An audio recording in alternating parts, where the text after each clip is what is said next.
चलिए बैठ जाइए। तो आज के लेक्चर में आज का लेक्चर अरिथमेटिक प्रोग्रेशन का सेकेंड लेक्चर होगा और आज के लेक्चर में भी हम लोग पहले कॉन्सेप्ट के बारे में समझेंगे और आज का वैसे टारगेट हम देख लेते हैं। पहले आज का टारगेट रहेगा एनसीईआरटी का क्वेश्चन, एनसीईआरटी का क्वेश्चन पहला टारगेट, ठीक है। और दूसरा क्या रहेगा, हम एक ट्रिक सीखेंगे जिसकी मदद से अगर मान लीजिए हम फार्मूला भूल जाते हैं, जैसे जनरल टर्म का फार्मूला जानते होंगे, अरिथमेटिक प्रोग्रेशन का जनरल टर्म का क्या होता है sir, a plus n minus one into D. जो लोग नहीं जानते हैं उनको हम बता देते हैं कि अरिथमेटिक प्रोग्रेशन का जनरल टर्म का फार्मूला क्या होता है, a plus n minus one into D. तो ये जो फार्मूला है जनरल टर्म का, अगर हम भूल गए एग्जाम्स में तो फिर हम क्वेश्चन छोड़ेंगे तो नहीं ना। जैसे मान लीजिए हमारे दिमाग में फार्मूला नहीं आ रहा है तो क्वेश्चन तो छूट जाएगा उस समय। बात समझ में आ रहा है?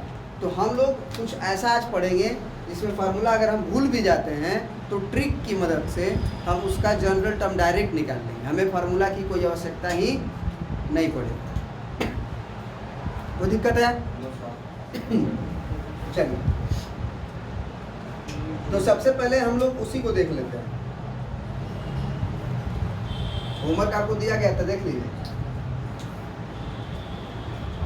सबसे पहले बताइए कि अगर हम एक अरिथमेटिक प्रोग्रेशन लिखना चाहते हैं, general term of arithmetic progression, यानी समानांतर श्रेणी का व्यापक पद, समानांतर श्रेणी का व्यापक पद, इसको हिंदी में बोलते हैं।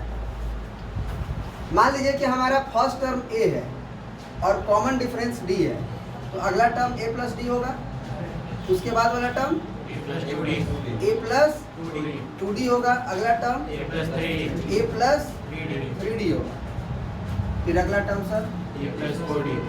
इसी तरह से आपको आगे बढ़ना है। और मैं ये बोला था कि ये जो है वो कहाँ लिखा है, पहले पोजीशन पे। इसका मतलब a को हम फर्स्ट टर्म बोलेंगे, बोलिए a को हम लोग फर्स्ट टर्म बोलेंगे और a प्लस डी को हम सेकेंड टर्म बोलेंगे, a प्लस 2d को हम थर्ड टर्म, इसको फोर्थ टर्म, इसको फिफ्थ टर्म। तो इसी के मदद से हम लोग जनरल टर्म को डेराइव कर सकते हैं। पहला तो ये तरीका हुआ। दूसरा भी ट्रिक बाकी है, ट्रिक की मदद से आपको फार्मूला लिखने की ज़रूरत ही नहीं है, ठीक है ना। बस दिमाग यूज करना है, कॉन्सेप्ट को यूज करना है और वो क्वेश्चन क्या हो जाएगा, बन जाएगा। तो सबसे पहले इस पे कंसंट्रेट करते हैं। हम ये चाह रहे हैं कि इसका एनवा टर्म क्या होगा। तो आप ऑब्जर्व करो कि जब T3 है तो a प्लस 2d हुआ है, अगर T4 है, यहाँ 4 है तो यहाँ a प्लस 3d हुआ है, अगर यहाँ T5 है तो a प्लस, यानी a plus a plus a plus तो सब में है। देखो ध्यान से, तो अगर मैं बोलूं कि Tn में भी तो a प्लस होना ही चाहिए ना। जैसे मैं अभी T6 लिखता तो a प्लस लिखता कि नहीं लिखता, और a प्लस के बाद अगर T6 है तो यहाँ देख रहे हैं कि A4D के बाद क्या आता, A5D आता, यही ना आता। तो इसका मतलब कि जो भी नीचे लिखा रहेगा उससे एक कम हमें D के साथ मल्टीप्लाई करना है, उससे कम हमें D के साथ मल्टीप्लाई करना है। जैसे 3 है तो 2D करना है, और 2 है तो 1D करना है, 1 है तो सर 0D, 1 से एक कम क्या होता है, 0D, तो 0D। तो a प्लस 0 इंटू डी मतलब a। बात समझ में आ रहा है? तो अब मैं यहाँ फार्मूला डेराइव कर लिया, कोई दिक्कत है?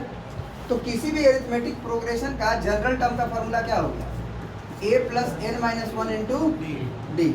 जहाँ पे आपको हम पूछे कि Tn क्या है, nth टर्म। nth टर्म का मतलब nवा पोजीशन पर लिखा हुआ टर्म, याद रखिएगा, nवा पोजीशन पे लिखा हुआ टर्म। ये क्या है सर, शुरू में लिखा हुआ टर्म नहीं है, यानी कि फर्स्ट टर्म, जिसको हिंदी में क्या बोलते हैं सर, प्रथम पद। इसको एनवा पद बोलते हैं हिंदी में। डी क्या है सर? कॉमन, ये कल भी पढ़ाए थे, मतलब पिछले क्लास में, लास्ट में यही ना हुआ था, कॉमन डिफरेंस निकलता है सर कैसे? किसी को भी पकड़िएगा उसमें से जस्ट पहले वाला घटाइए। कॉमन डिफरेंस क्या होता है? T2 माइनस T1 कह लीजिए। अगर ये आप T4 कहते हैं तो क्या घटाएंगे? T3। अगर आप T10 कहते हैं तो क्या घटाएंगे? T9। आपको ध्यान रहना पड़ेगा कि जस्ट प्रेसीडिंग टर्म घटाना है। और सर n क्या है? नंबर ऑफ टर्म्स, जो कि कभी भी फ्रैक्शन में नहीं हो सकता, डेसिमल में नहीं हो सकता। जो भी n होगा, जैसे नंबर ऑफ टर्म्स गिनती है ना, एक टर्म है कि दो गो टर्म है कि तीन गो टर्म। एग्जाम्पल के लिए मान लीजिए कि एपी हम लिख रहे हैं, जैसे एक लिखे, तीन जोड़े तो कितना आएगा सर? 4 में 3 जोड़िए, 7 में 3 जोड़िए, 10 में 3 जोड़िए। तो इस एपी में मान लीजिए इतना ही टर्म है, क्या हुआ? 1 2 3 4 5 गो टर्म है। क्या कभी 5.5 गो टर्म होगा? क्या कभी इस एपी में 30 गो तो हो सकता है सर, लेकिन क्या 30.1 टर्म होगा? तो ये हमेशा याद रखेंगे कि एपी में जो नंबर ऑफ टर्म्स होता है वो हमेशा नेचुरल नंबर होता है, नेचुरल नंबर होता है। नेचुरल नंबर समझते हैं ना आप? हाँ, प्राकृतिक संख्या में होगा, यानी या तो 10 गो, या तो 20 गो, या तो 30 गो, ऐसे गो। डी के बारे में चर्चा हो गया, सबके बारे में चर्चा हो गया। बोलिए। अब देखिए, मैं एक क्वेश्चन आपको कराने जा रहा हूँ, ठीक है ना? मैं एक क्वेश्चन आपको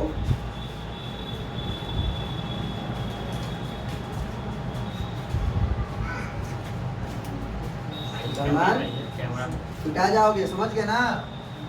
रोज का तुम्हारा आदत हो गया है लेट आने का। एक क्वेश्चन को जरा देखो, जब अभी जो हम लिखे थे वही देखो। ये पहला क्या था? चलो पहला मैं 3 ले लेता हूँ, और 5 जोड़ने से मान लो अगला मिलेगा, तो कितना हुआ सर?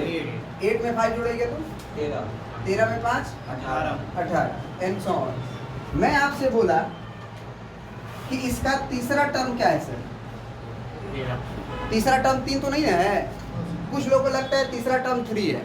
सर तीसरा पोजीशन पे, T3 मतलब थर्ड पोजीशन पे लिखा हुआ टर्म कौन है? 13। मैं पूछूंगा T4 क्या है सर?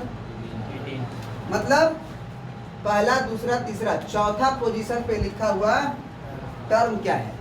तो मैं आपसे ये पूछ रहा हूँ कि इसमें 100th पोजीशन पे लिखा हुआ टर्म क्या है? 100वां पोजीशन पे लिखा हुआ टर्म क्या है? बात समझ गए? मैं आपसे पूछूं कि इसी एपी में आगे की तरफ आप बढ़े और 1000वां पोजीशन पे लिखा हुआ टर्म क्या है? मैं आपसे पूछूं इसी में आप 1,00,000वां टर्म बताइए, या 10,000वां टर्म बताइए। कितना होगा सर? कितना होगा सर? 1,000वां टर्म होगा 499। अच्छा, वो कैलकुलेट कर लिए फार्मूला से। हाँ, बहुत बढ़िया। लेकिन क्या ऐसे हम नॉर्मल देख के बता पाएंगे? नॉर्मली देख के बता पाएंगे? हाँ, अगर मेरा चौथा टर्म है तो मैं 5वां टर्म तक आधी जा सकता हूँ। कितना सर? 5वां टर्म 23। 6वां पे जा सकता हूँ, ज़्यादा से ज़्यादा 10वां पे जा सकता हूँ, गिनते हुए। लेकिन हम लोगों को अगर 100वां टर्म पे जाना होगा, 1000वां टर्म पे जाना होगा तो मुश्किल होगा।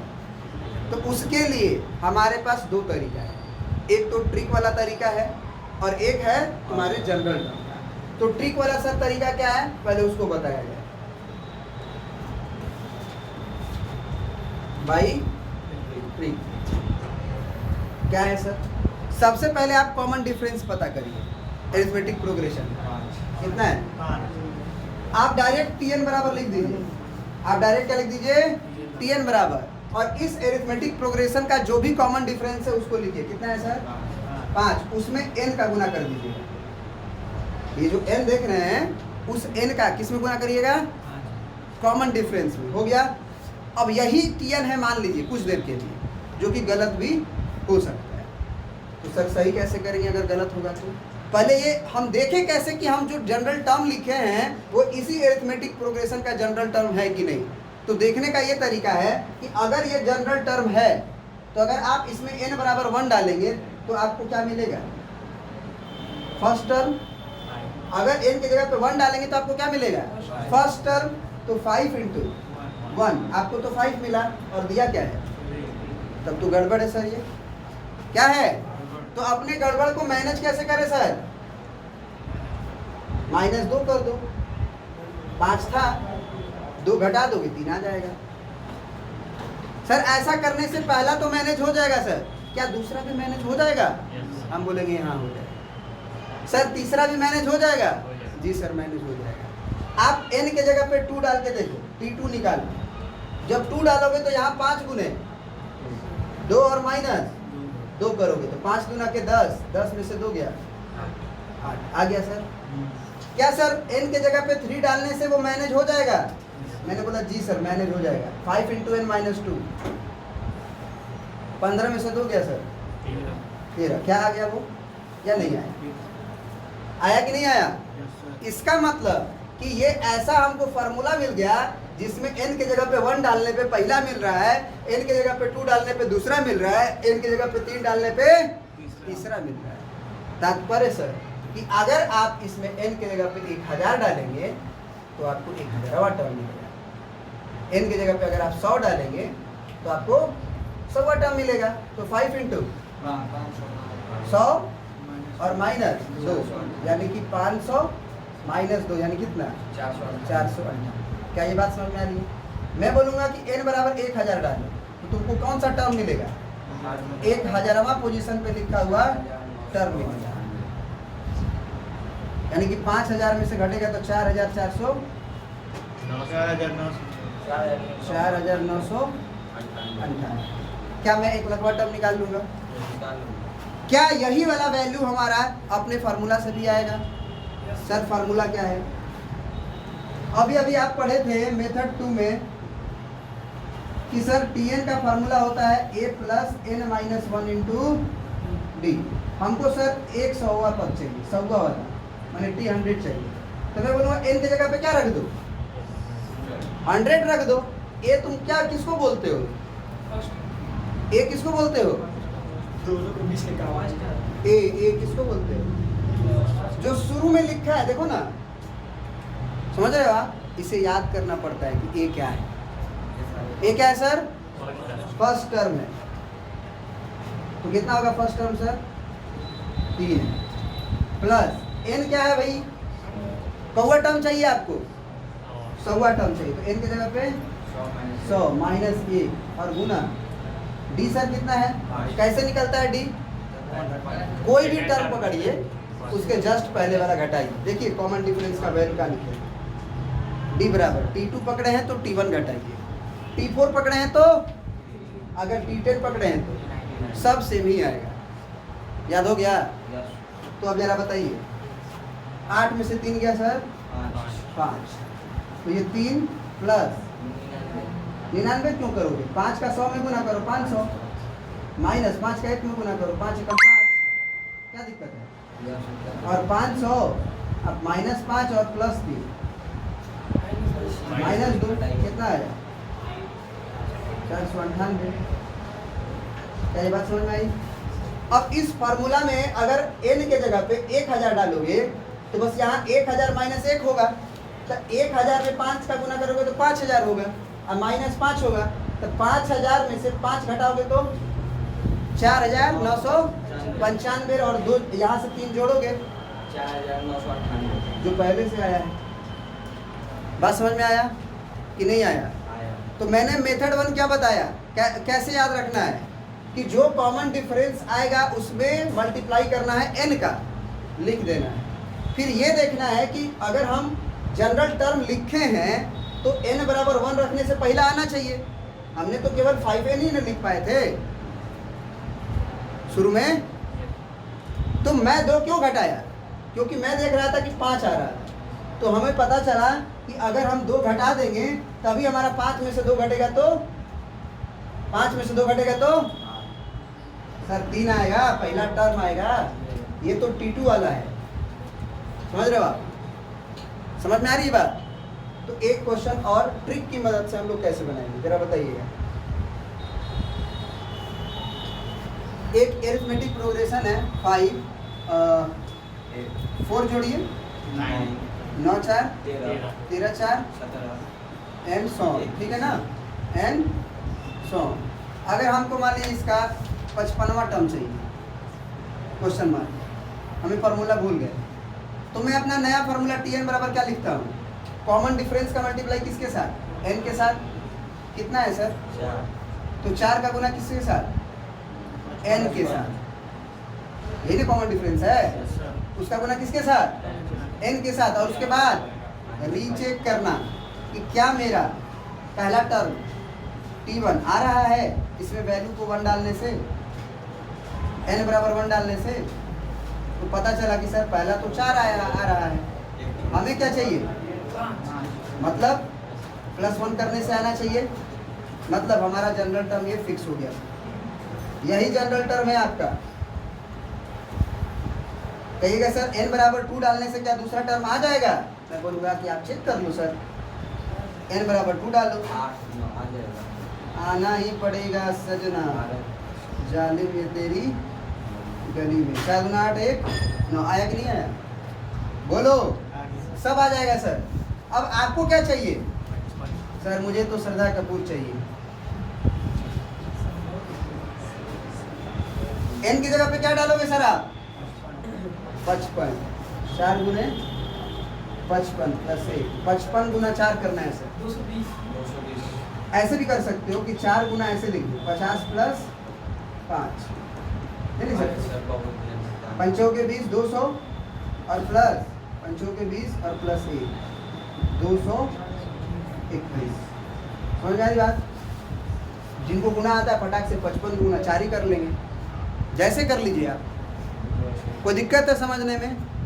तो जनरल टर्म निकालने का एक मेथड आप देखें, जब हम सम ऑफ फर्स्ट एन टर्म सीखेंगे, अभी आज का टारगेट इसी पे आधार पे सारे क्वेश्चन हैं, ठीक है ना, एरिथमेटिक, जैसे अभी हमारा टारगेट क्या था, एक ट्रिक वाला और एक एक्सरसाइज 5.1, तो ये दोनों जो हम लोग करेंगे उसी पे ये खत्म हो जाएगा। अगला ट्रिक किसमें आप बताएंगे, सम ऑफ फर्स्ट एन टर्म, जिसका फॉर्मूला मैं अभी बता देता हूँ आपको,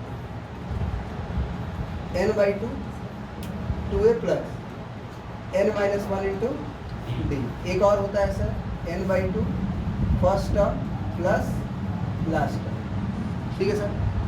इस फार्मूला को भी अगर भूल गए तो भी ट्रिक की मदद से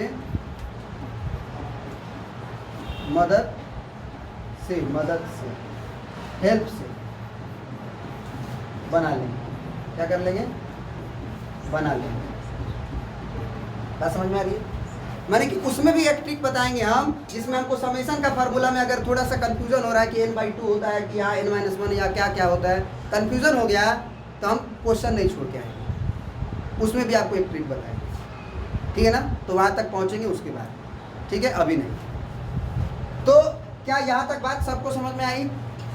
घर पे क्वेश्चन बनाएंगे इससे कि नहीं बनाएंगे? नेक्स्ट, अब हम लोग अपने एक्सरसाइज पे आते हैं। वर्ड्स प्रॉब्लम में बच्चों को काफ़ी दिक्कत है ना, पहला 4 क्वेश्चन में बड़ी दिक्कत होती है, तो मैं सोचा कि पहला 4 क्वेश्चन पहले डील कर लिया जाए। क्या है पहले ये समझिए, क्या लिखा है? हाँ, पहले का दूसरा। अच्छा, पहले का पहला, कहाँ हो तुम, कहाँ हो तुम, प्यार में तेरे यहाँ हूँ, इसके नीचे यही था ना सर, ये तो आसानी से बनता है। यही था ना। पहले समझो क्वेश्चन को कि कह क्या रहा है। In which of the following situation does the list number involve makes an arithmetic progression and why. मतलब ये जो लिखा गया है, ये जो सिचुएशन, इसमें जो आप टर्म लिखेंगे वो टर्म अरिथमेटिक प्रोग्रेशन का है या नहीं है, ये हमको बताना है। तो अरिथमेटिक प्रोग्रेशन का होने के लिए शर्त क्या था बताइए? कॉमन डिफरेंस का सेम होना, या फिर जो भी टर्म है उसका अगला टर्म कैसे प्राप्त होना, एक फिक्स नंबर को ऐड करने से, एक फिक्स नंबर को जोड़ने से। यही ना थ्योरी था। जरा देखा जाए कि ये सिनेरियो, ये सिचुएशन क्या कह रहा है। कह रहा है कि the taxi fare after each kilometre when the fair is ₹15 for the first kilometre and ₹8 for each additional kilometre.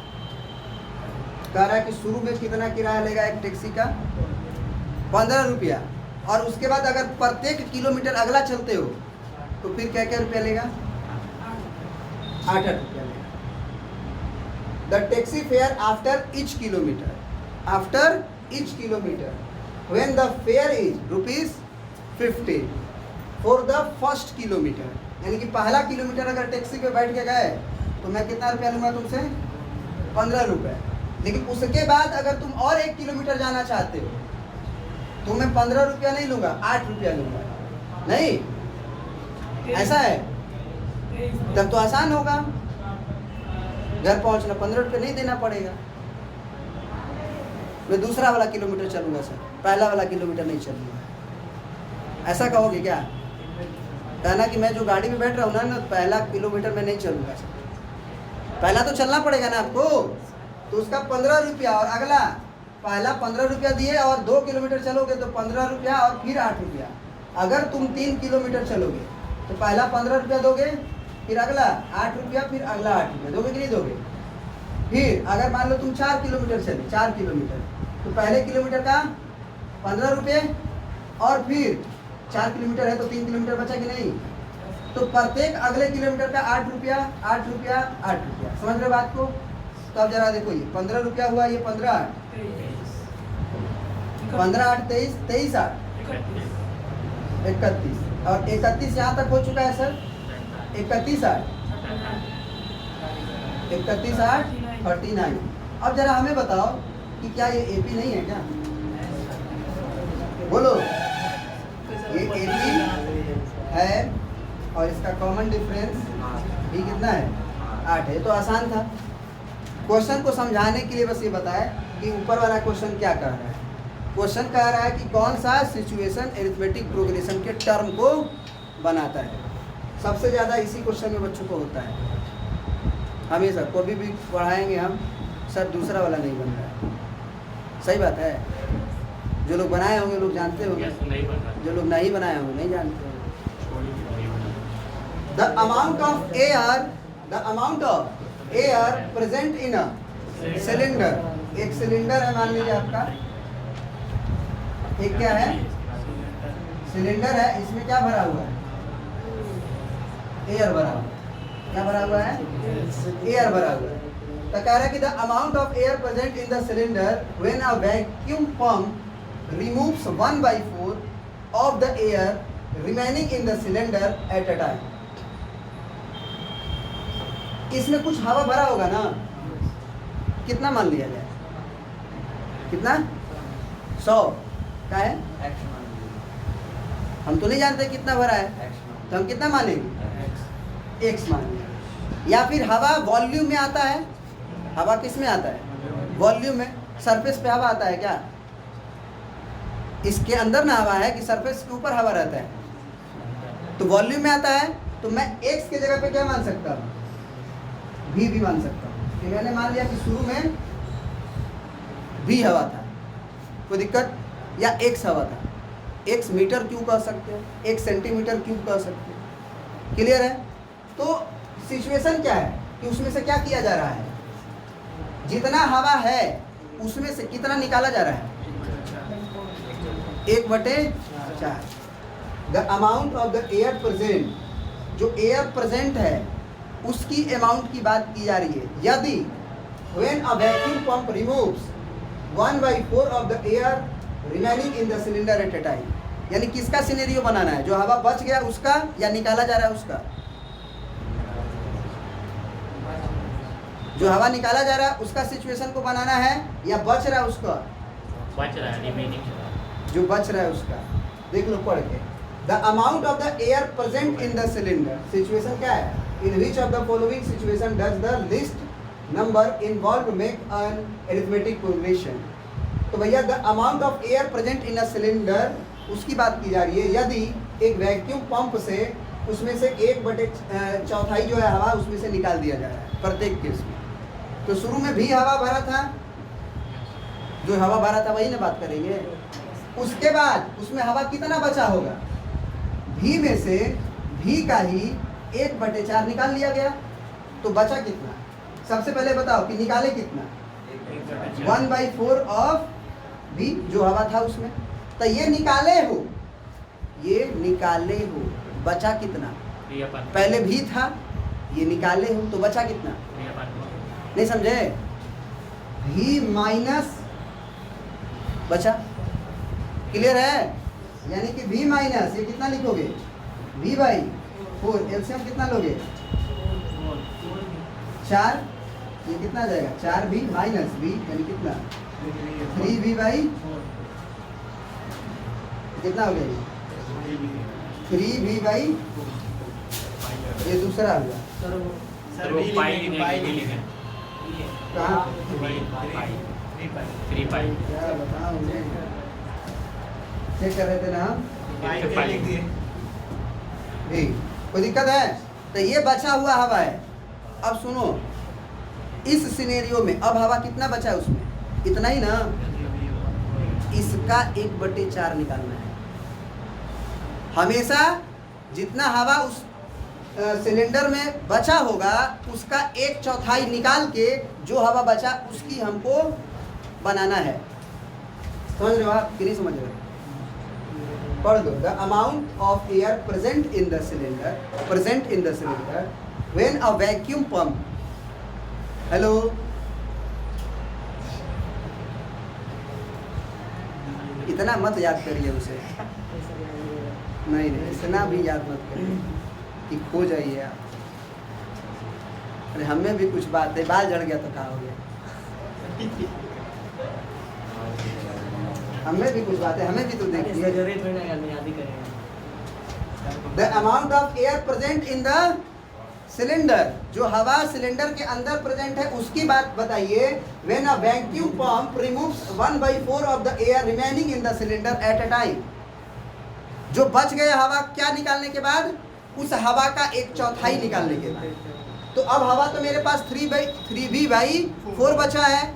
अब जो है अगले सिनेरियो में हवा बचा कितना? 3V/4। अब इसका कितना निकालना है? 3V/4 का कितना निकालना है? 1/4 ऑफ निकालना है। तो सर फिर बचेगा कितना? इतना था ना, इतना निकाल दिए, तो घटाओ 1/4 और 3V/4। ये बात समझ में आया कि नहीं? बचा इतना ही ना था, इतना बचा तो मैं लिखा था। अब इतना बचा था, उसका 1/4 निकालने के बाद कितना बचा? तो इतना बचा है, उसमें से 1/4 इसका निकाल दो, घटाओगे तभी ना जो बचेगा।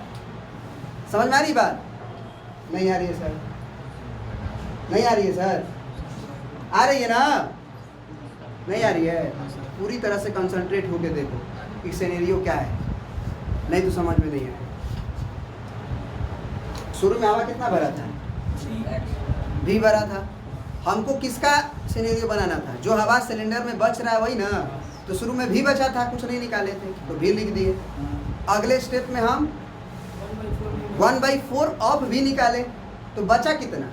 V/4। तो 1/4 ऑफ भी तो निकाले है ना, बचा कितना? भी था शुरू में, और उसका 1/4 निकाल लिए, तो घटा देंगे वही बचेगा। तो बचा कितना है सर? कैलकुलेशन हुआ तो मैंने लिखा, जो बचा हुआ उसी का लिखना है।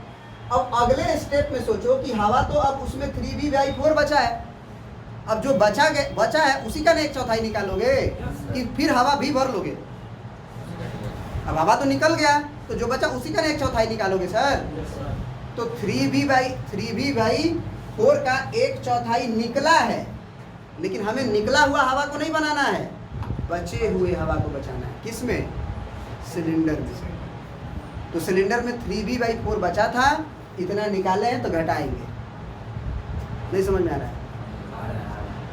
नहीं आ रहा है तो दोबारा वीडियो को देखो फिर से रिवाइंड, जो लोग ऑनलाइन हमें देख रहे हैं। 3V/4 माइनस ये 3V/4 चौके एलसीएम सर 4 चौके 16, 4 हुआ, 4 दिया 12 माइनस कितना बचा सर? 9V/16 बचा ना। अगला में जाओगे तो अब क्या करोगे बताओ तो जरा।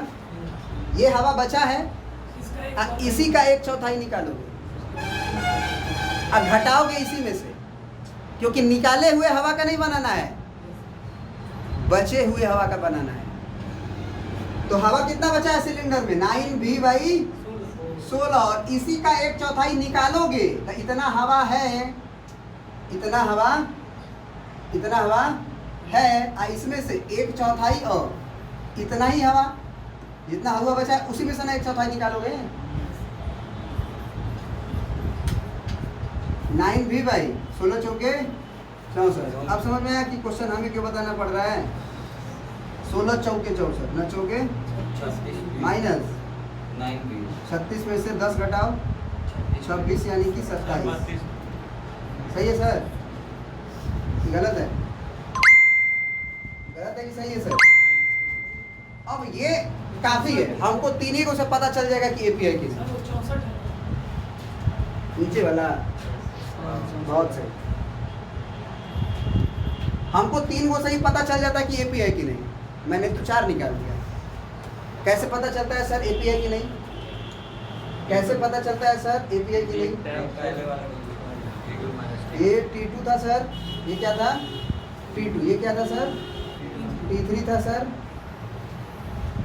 और ये क्या था सर आपका? T4 था ना? तो कैसे पता चलेगा सर कि एपी है कि नहीं है? अब आपको एपी पता करने के लिए कॉमन डिफरेंस निकालने की आवश्यकता पड़ेगी। तो डी बराबर सर 9V/16 सॉरी 3V/4 और माइनस V कितना आएगा सर?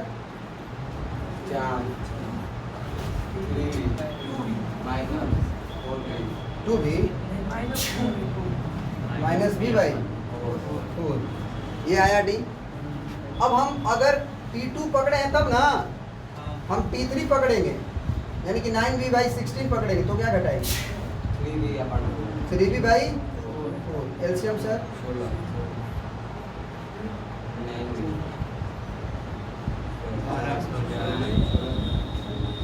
4 चौके 16, 4 दिया 12। हाँ? कितना बचा सर? घटाने भी नहीं आता है क्या? हाँ? क्या ये जो कॉमन डिफरेंस आ रहा है सेम है? पर ये -3V/16 आई -1V/4 बा, ये सेम बा। कटा लो 3 से 16 को, कटा लो 3 से 16 को, 3 से 16 को कटा लो, 3 चौके 16 ना। हाँ 3 5 16, समझ में आ गया? तो कॉमन डिफरेंस सेम नहीं है, मतलब ये सिचुएशन एरिथमेटिक प्रोग्रेशन वाला सिचुएशन नहीं है। तो मैं क्या लिख दूंगा? It is not, so if common difference is not same, common difference is not same, so it is not an AP. क्या ये बात समझ में आया? कुछ लोग 100 मान के भी बना सकते हैं कि मैंने हवा 100 मान लिया तो बचा कितना? 75। समझ आ रही बात ना? पहले मैं क्या करूँगा, 100 का 1/4 निकालूंगा यानी 25, यानी अगले सिनेरियो में क्या बचा? 75। फिर 75 जो बच गया उसका 1/4। अब मजा आएगा 1/4 करने में 75 का। घटाना भी है 75 में से 1/4 और 75। समझ रहे हो आप ना? चलिए अब जाइए तीसरा क्वेश्चन देखिए। क्या आप बना लिए थे? मुझे बताने की आवश्यकता है या नहीं है? बनाए हैं ना आप लोग? Yes, sir. नहीं बनाए हैं तो अच्छा लगने के लिए मत बोलिएगा। जो लोग बनाए हैं उनको अगर डाउट है तो पूछिए, नहीं तो मैं नहीं बताऊंगा। मैं एक एक क्वेश्चन नहीं करवाने वाला टीचर हूँ, बता देता हूँ। आपको जो डाउट आएगा मैं बस वही बताऊंगा, और आप नहीं पढ़ाइएगा तो मैं नहीं बताऊंगा, नहीं पढ़िएगा तो मैं नहीं बताऊंगा। एक एक क्वेश्चन बताने का क्या मतलब हुआ? टाइम बर्बाद करना आपका। आपको आ भी रहा है तो भी हम बताए जा रहे हैं। हाँ, अगर किसी बच्चे का प्रॉब्लम हो गया नहीं बना क्वेश्चन बनाने के बाद, वो पूछिए, मैं बताऊंगा, क्योंकि वहीं से आप सीखिएगा। एक एक क्वेश्चन बना के क्या फ़ायदा होगा? आपको आ ही रहा है, क्वेश्चन आंसर आ चुका है आपका, समझ रहे हैं आप? तो होमवर्क जब दिया जाए ना उस दिन बना लिया, तो कोई डाउट नहीं था। ये क्या है sir? The amount of money in account every year when rupees 10,000 is deposited at compound interest at 8% per annum. Sir compound interest का मतलब जानते हैं आप? 8वां 9वां में पढ़े होंगे, चक्रवृद्धि ब्याज। क्या मतलब है चक्रवृद्धि ब्याज का सर? ब्याज पे ब्याज ब्याज पे ब्याज देंगे। जैसे अगर मैं बोल दूं कि 4% पर एनम 4% पर एनम आपका क्या लगेगा? इंटरेस्ट। सुनिए पहले, हेलो, इंटरेस्ट लगेगा। क्या लगेगा? इंटरेस्ट। क्या निकालना है? ठीक है ना? इंटरेस्ट लगेगा क्या रुपया पे? मान लो 100 रुपया, 100 रुपया एट अमाउंट ऑफ रुपीज 100। और वो कैसा लगेगा? ये जो इंटरेस्ट लग रहा है वो कैसा लगेगा? कंपाउंड। एक होता है सिंपल इंटरेस्ट और एक होता है, तो सिंपल इंटरेस्ट का क्या मतलब होता है और कंपाउंड इंटरेस्ट का क्या मतलब होता है पहले समझ लो, तभी जाके आगे काम कर पाओगे, नहीं तो नहीं कर पाओगे। ठीक है ना? कंपाउंड इंटरेस्ट और सिंपल इंटरेस्ट में अंतर समझोगे तभी होगा। तो पहले ये समझो कि अगर तुम्हें आज 100 रुपया तुम लिए किसी से, और जो मालिक है तुमको बोला कि मैं 1 साल के बाद मैं 4% तुमसे लूँगा। सिंपल इंटरेस्ट की मैं बात कर रहा हूँ, पहले सिचुएशन समझो, मैं सिंपल इंटरेस्ट की बात कर रहा हूँ। ठीक है? 100 रुपया पहला साल लिया है तो अगले साल उसको क्या रुपया देना पड़ेगा? 4% किसका? तो 100 का 4%, तो 4/100 करोगे ना, तो 2 को 0 से 2 को 0 कट गया, यानी 4 रुपया एक्स्ट्रा देना पड़ेगा, माने कि 104 देना पड़ेगा। फिर अगले साल 4% देना है तो फिर 4 रुपया अधिक देगा, तो कितना देगा? 108। फिर 112। फिर तो ये तो एपी है, ये तो एपी है, नहीं है? देखो ध्यान से, तो ये किसका काम था? सिंपल इंटरेस्ट का। अब क्या देख रहे हैं हम? CI compound interest. Compound interest में क्या होगा समझना, पहला साल का तो पहला तो 100 रुपया लिया है तो अगले साल 104 रुपया ना देगा, लेकिन अब 4% वो 104 रुपया का देगा, क्योंकि वो 104 रुपया दिया नहीं है, रखा है। तो अब इंटरेस्ट 100 रुपया पे नहीं लगेगा, जो इंटरेस्ट 4 रुपया बन गया है उस बंदे का, तो अब उसके पास अमाउंट 104 रुपया ना हो गया। जैसे मैं बोला कि मेरे 100 रुपया लो, अगले साल हमको कंपाउंडली जो है वो हम कंपाउंडली तुम्हें दे रहे हैं 4% के दर पे। सिंपल देंगे तो पहला साल कितना देगा हमें? 104। कंपाउंड में भी 104 ही देगा पहला साल, लेकिन दूसरा साल जब होगा तो अगर सिंपल इंटरेस्ट रहेगा तो उसे 100 रुपया का ही ब्याज देना है, यानी कितना रुपया देना है? 108। लेकिन अगर कंपाउंड देना है तो पहला साल तो 104 देगा, लेकिन अगला साल कितना इंटरेस्ट लगेगा उसका? इंटरेस्ट कितना लगेगा? 4% 104 रुपया। तो जरा सोचो कि 100 रुपया का जब 4% लग रहा था तो क्या रुपया आ रहा था? 4 रुपया आ रहा था, नहीं आ रहा था?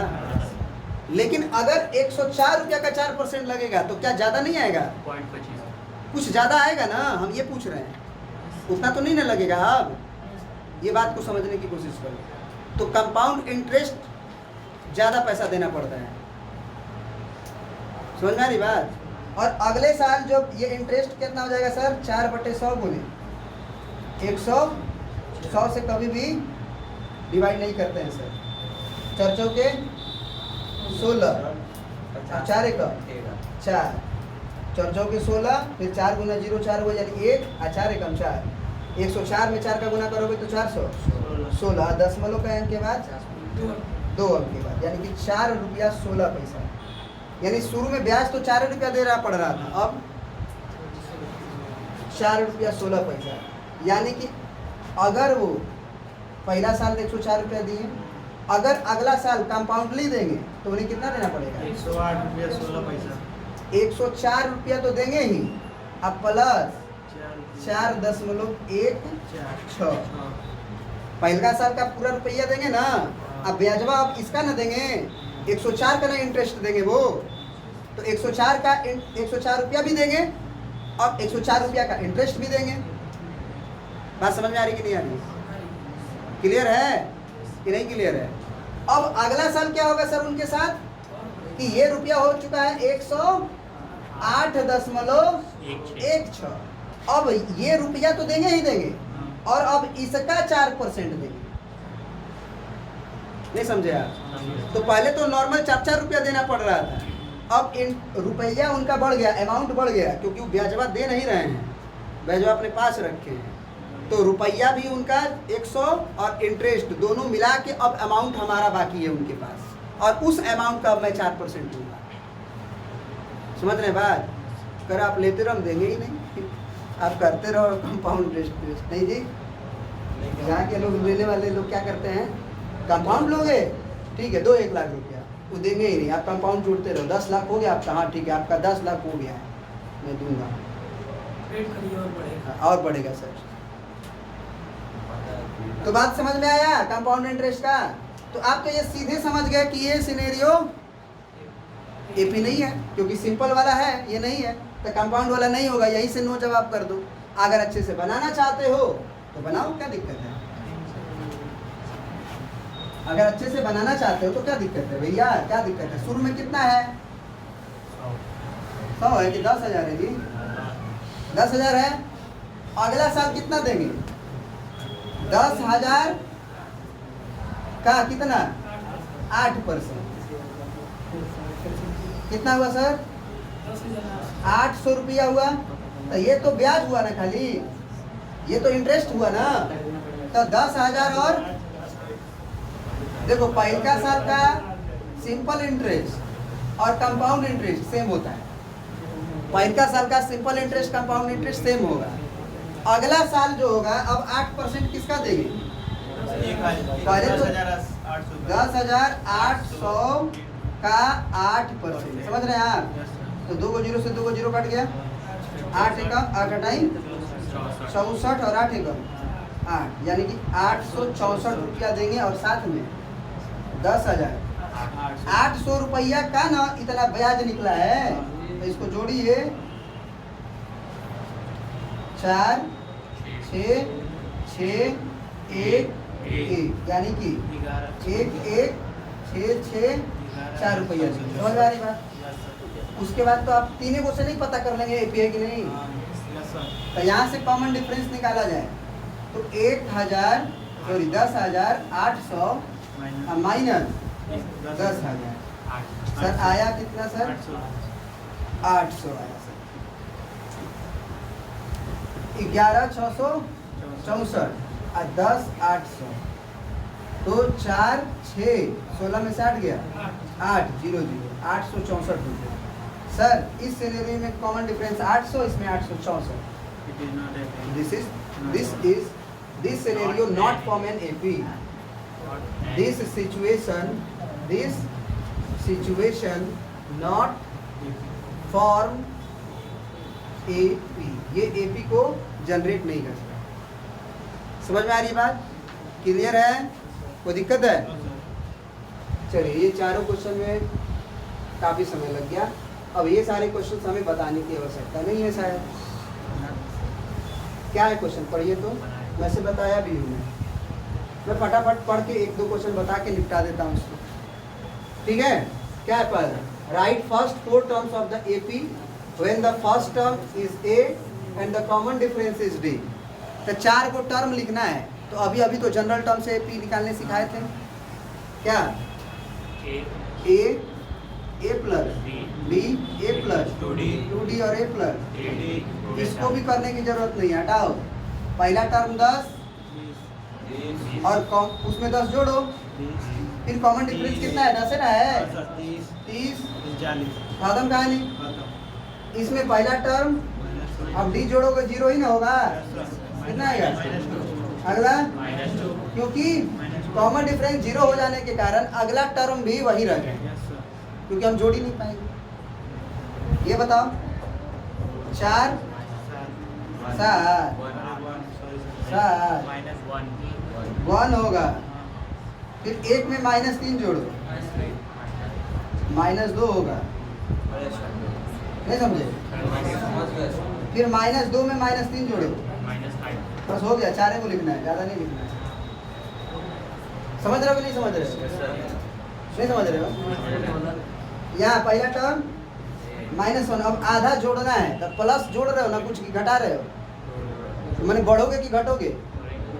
अब बताओ -1 है और आधा जोड़ रहे हो तो माइनस में आधा बचेगा, क्योंकि -1 ज़्यादा है। नहीं समझे? समझे? सर ऐसे मत समझाइए, आराम से ऐसे समझाइए। पहला ए, अगला ए प्लस डी, तो पहला ए लिख दिए और अगला ए की जगह पे -1 और प्लस डी की जगह पे 1/2। सर इसको कैलकुलेट कर दीजिए, तो -1/1 प्लस 1/2 कितना आएगा सर?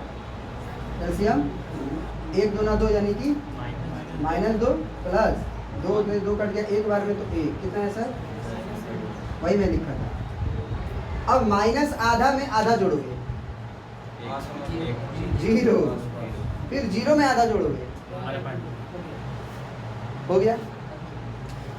नहीं समझे? अब ये निकाल लोगे?